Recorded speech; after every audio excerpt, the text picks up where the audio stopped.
Doctor గారు నమస్తే అండి. నమస్తే అండి. సార్ మీ వీడియో కింద ఒక కామెంట్ వచ్చింది. నాకు పిల్లలు పుట్టక 7 సంవత్సరాలవుతుంది. డాక్టర్‌ని అడిగితే స్పెర్మ్ కౌంట్ అనేది 0 ఉంది అన్నారు.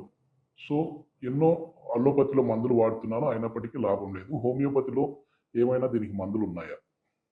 ఇప్పుడు ఇట్లా అస్సలు శుక్ర కణాలు లేవు. అంటే మీ సిమెన్ అనాలిసిస్ చేస్తే దాంట్లో స్పెర్మ్ కౌంట్ 0 అని వచ్చిందనుకోండి. దాని అర్థం ఏందంటే మీకు ఎజోస్పెర్మియా ప్రాబ్లమ్ ఉంది. ఇప్పుడు ఎజోస్పెర్మియా ప్రాబ్లమ్ ఉంటే కూడా ట్రీట్మెంట్స్ ఉన్నాయి. మీరు చెప్పినట్టు మీరు ట్రీట్మెంట్లు వాడినరు, మందులు యేసుకున్నారు. కానీ అయినా మీకు రిజల్ట్ లేదు. అయితే డెఫినిట్‌లీ మీ డాక్టర్ ఏమని అడ్వైస్ చేసి ఉంటారు? మీరు డోనర్ స్పెర్మ్‌కి ఎళ్ళండి అనేసి. డోనర్ స్పెర్మ్ అంటే ఏముంటది? ఎవరైనా తెలవలేనోళ్ళది మీకు ఫర్టిలైజేషన్ కోసం, ప్రెగ్నెన్సీ కోసం ఐవీఎఫ్ ట్రీట్మెంట్ ద్వారా వాళ్ళు ఆ డోనర్ స్పెర్మ్ తోటి ఫర్టిలైజేషన్ చేసి ఇంప్లాంట్ చేస్తారు. కానీ ఇక్కడ ఏమైతది? మదర్ జీన్స్ అయితే వస్తాయి బేబీకి. కానీ ఫాదర్ జీన్స్ రావు. ఫాదర్ జీన్స్ రావు అంటే జెనెటికలీ ఫాదర్‌కి ఒక్కొక్కసారి అరే! నా పిల్లోడు కాదు అనేసి ఫ్యూచర్‌లో అట్లా వస్తది మైండ్‌లో. అండ్ 100% ఆ రిలేషన్‌షిప్‌కి ఒక్కొక్కసారి జర గ్యాప్ ఉండిపోతది అని పేరెంట్‌కి అనిపిస్తుండొచ్చు. అయితే వాళ్ళు ఏం జేస్తారు? హోమియోపతి మెడిసిన్స్‌లో గూడా మనకు మెడిసిన్స్ ఉన్నాయి. దేనికి? అజోస్పెర్మియా నుంచి మళ్ళీ జూస్పెర్మియాకి వచ్చేటట్టు. నార్మోజూస్పెర్మియాకి వచ్చేటట్టు. ఇట్లా గూడా సాధ్యమా అనేసి మీ అందరికీ డౌట్ వస్తది. అయితే ఒక పేషెంట్‌కి అజోస్పెర్మియా ప్రాబ్లమ్ ఉంది. ఆ పేషెంట్ అజోస్పెర్మియా ప్రాబ్లమ్ తోటి మనకు 34 ఏజ్‌లో వచ్చిండు. అయితే అజోస్పెర్మియా రావడానికి కారణాలు ఏముంటాయి? ఇక్కడ 2 కారణాలు ఉంటాయి. అంటే ఏంది? Azoospermia because of abstraction. Abstraction అంటే ఇప్పుడు ఇంటర్‌కోర్స్ అయ్యేటప్పుడు స్పెర్మ్ రిలీజ్ అవ్వదు ఒక్కొక్కసారి. అది ఆబ్‌స్ట్రక్టివ్ అజోస్పెర్మియా. అంటే వాస్ డిఫరెన్స్‌లో ప్రాబ్లమ్ ఉంటది. మళ్ళీ నాన్ ఆబ్‌స్ట్రక్టివ్ అజోస్పెర్మియా గూడా ఉంటది. ఇక్కడ ఏమైతది? టెస్టిస్ ఏమో స్పెర్మ్సే ప్రొడ్యూస్ చెయ్యట్లేదు. అట్లా గూడా ప్రాబ్లమ్ అయితది. అయితే ఇది ఎందుకైతది? ఒకటి జెనెటిక్ ఫ్యాక్టర్స్. జెనెటిక్ ఫ్యాక్టర్స్ అంటే వంశపరంగా. కానీ మా పేరెంట్స్‌కైతే పిల్లలు పుట్టిర్రు గదా! మళ్ళా మాకిట్లా ఎందుకు ప్రాబ్లమ్ అయితుంది అనేసి మీకు డౌట్ వస్తది. అయితే అప్పుడు ఏముంటదంటే మీ తాత వాళ్ళ తాత వాళ్ళ తాతకు గూడా ఇట్లాంటి ప్రాబ్లమ్ ఉంటే అంటే మీ తాత వాళ్ళ తాత వాళ్ళ తాతకు గూడా పిల్లలు పుట్టిర్రు కాబట్టి మీరివాళ ఉన్నారు. వాళ్ళ తమ్ముళ్ళకు, వాళ్ళ అన్నలకు ఇట్లాంటి ప్రాబ్లమ్స్ ఉండి ఆ జీన్స్ ఉన్నాయనుకోండి. ఆ జీన్స్‌లో మీకు ఆ జీన్స్ వచ్చినాయంటే ఇట్లా ప్రాబ్లమ్ అయితది. మళ్ళా స్మోకింగ్ జేయడం వల్ల, చాలా స్ట్రెస్ ఉండడం వల్ల. ఇప్పుడు ఈ పేషెంట్‌కి ఏముండే తెలుసా మీకు స్ట్రెస్? నెలకు ఆయన జీతము 2,00,000. నెలకు ఆయన కట్టే ఇన్‌స్టాల్‌మెంట్‌లు 4,500,000. అయితే ప్రాపర్టీస్ లిక్విడేట్ చేసి కట్టడం, గోల్డ్ అమ్మేసి కట్టడం, ఇట్లా చాలా స్ట్రెస్‌లో ఉంది. అండ్ జెనెటిక్ ఫ్యాక్టర్స్ కూడా ఉండొచ్చు. సో, మనం ఈ పేషెంట్‌కి ట్రీట్మెంట్ ఇవ్వడం స్టార్ట్ జేసినాము. దాంతో పాటు ఏం చెప్పినామంటే, ఒక హోమ్ రెమెడీ గూడా. ఈ హోమ్ రెమెడీ వల్ల మనకు ప్రెగ్నెన్సీ వస్తది, స్పెర్మ్ కౌంట్ పెరుగుతదని కాదు. కానీ హెల్ప్ చేస్తది. ఎట్లా? ఇప్పుడు చూడండి 5 బాదాంలు తీసుకోవాలి. 2 అక్రోట్లు తీసుకోవాలి. ఇవి అన్నీ దంచుకోవాలి. పౌడర్ లాగా చేసుకోవాలి. ఇది మిల్క్‌లో కలుపుకొని డైలీ మార్నింగ్ మీరు తాగాలి. దీనితోటి మనకు జర ట్రీట్మెంట్‌లో హెల్ప్ అయితది. ఏ మిల్క్‌లో అండి? మీరు ఆవు పాలు వాడితే బెస్ట్.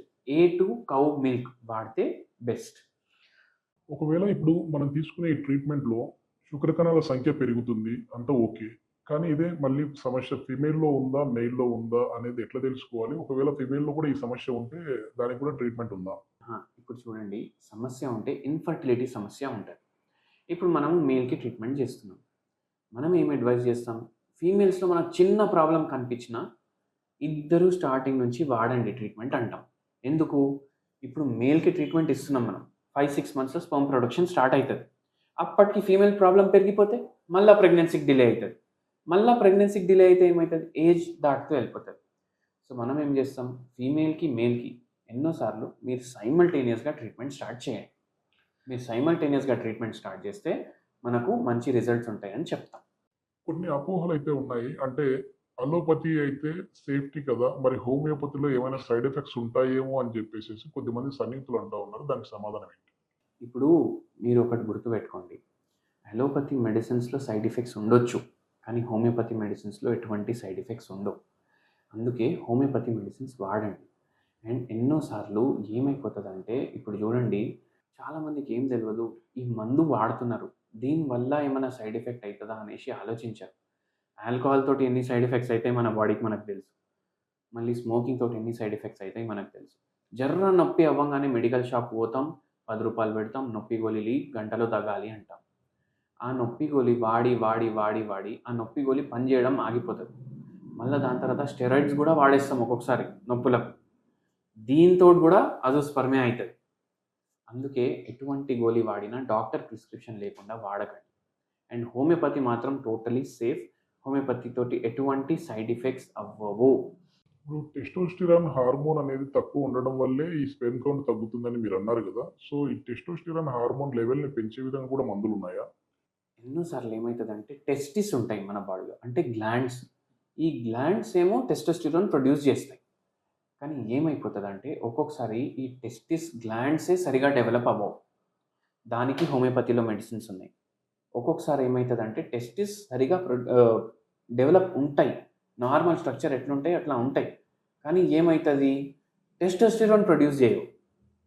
దానికి కూడా హోమియోపతిలో ట్రీట్మెంట్ ఉంది. ఇంకోసారి ఏమవుతుందంటే బాగుంటాయి, టెస్టోస్టిరాన్ కూడా ప్రొడ్యూస్ అవుతాయి, కానీ టెస్టోస్టిరాన్ తొందరగా డైహైడ్రోటెస్టోస్టిరాన్లో కన్వర్ట్ అయిపోతుంది. అప్పుడు కూడా స్పెర్మ్ కౌంట్ ఉండదు. సో దానికి కూడా హోమియోపతి ట్రీట్మెంట్ ఉంది. మేము మిమ్మల్ని కాంటాక్ట్ అవ్వాలంటే ఎలా అండి? నాకు 3 క్లినిక్లు ఉన్నాయి హైదరాబాద్లో. బేగంపేటలో ఒకటి ఉంది, హిమాయత్ నగర్లో ఉంది. ఇవి 2 రైల్వే స్టేషన్లకు దగ్గర ఉన్నాయి.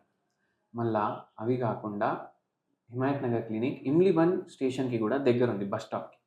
మీరు బస్సులో వస్తున్నారు అంటే కూడా రావచ్చు, మీరు ట్రైన్లో వస్తున్నారంటే కూడా రావచ్చు. బై ఛాన్స్ మీరు కార్లో వస్తున్నారు అండ్ మీరు సంగారెడ్డి కానీ ఈ హైవే నుంచి, బాంబే హైవే నుంచి వస్తున్నారు అనుకోండి, మీరు మనకు బేగంపేటలో కలవచ్చు. మీరు బై ఛాన్స్ విజయవాడ, వైజాగ్, శ్రీకాకుళం, ఆంధ్ర నుంచి వస్తున్నారంటే మనకు దిల్సుఖ్ నగర్ క్లినిక్లో కలవచ్చు. ఖమ్మం నుంచి వస్తున్నారంటే దిల్సుఖ్ నగర్ క్లినిక్లో కలవచ్చు. హన్మకొండ, వరంగల్, జన్గాం అక్కడి నుంచి వస్తున్నారంటే మనకు దిల్సుఖ్ నగర్ క్లినిక్లో కలవచ్చు. అది ఆ హైవేస్కి దగ్గర ఉంటుంది. Thank you. Thank you.